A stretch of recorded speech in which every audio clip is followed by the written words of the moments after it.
সবাইকে স্বাগত জানাচ্ছি। আজকে আমি যে গল্পটি শোনাবো তার নাম হচ্ছে পাশের বাড়ির মেয়েটি। কলমে হেমন্ত কুমার দাস।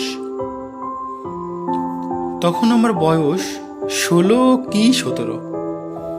সেনবাড়ির মেয়েটি প্রতিদিন সকালে হাতে একটি বই নিয়ে বাড়ির ছাদে আসতো। তার বয়সও বোধ হয় আমার মতোই হবে। আমি ছাদে উঠতাম মাসেল বাড়াতে, হাতে দুটো ডাম্বেল নিয়ে। প্রথম কয়েকদিন উদ্দেশ্য মাসেল বাড়ানো হলেও যখন বুঝলাম মেয়েটি প্রতিদিনই ওই সময় ছাদে ওঠে, তখন আর মাসেল বাড়ানোর চিন্তাটি মাথা থেকে দূর হয়ে গেল। সে যতক্ষণ ওই ছাদে থাকতো আমি সারাক্ষণই আর চোখে তাকে দেখার চেষ্টা করতাম। কত যে সুন্দর সে! তাকে দেখে কিছুতেই আমার মন ভরতো না, বরং একবার দেখলে আমার আবার দেখতে ইচ্ছা করতো। এক একদিন এক এক রঙের ড্রেস পরে সে আসতো, কখনো লাল, কখনো নীল, আবার কখনো বা সাদা, ঠিক যেন রাঙা পরীর মতো। তাকে দেখে আমার মন ভরতো না, একবার দেখলে আরেকবার দেখার ইচ্ছা করতো।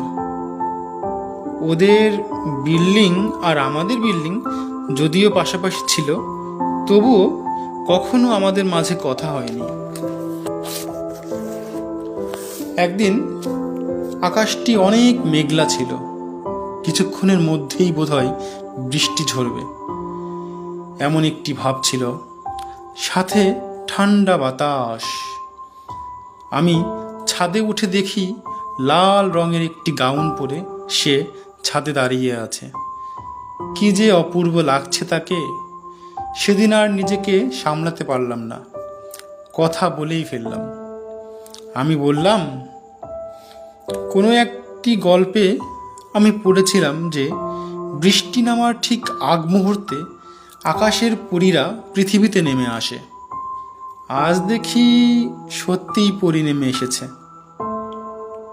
আমার কথা শুনে সে আমার দিকে একবার তাকালো এবং ছোট্ট একটা মিষ্টি হাসি দিল।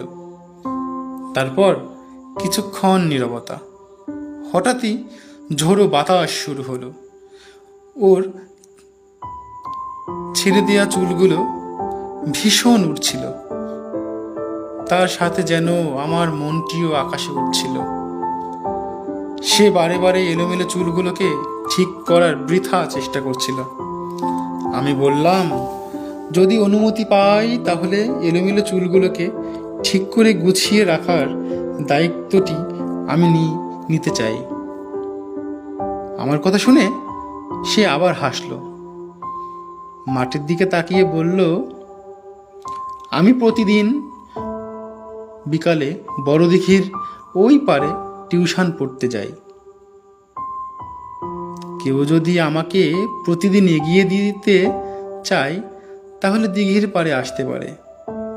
আমি কাল বিকেলে তার জন্য অপেক্ষা করব। অনেক ধন্যবাদ সবাইকে। গল্পটি কেমন হয়েছে সবাই দয়া করে কমেন্টে জানাবেন।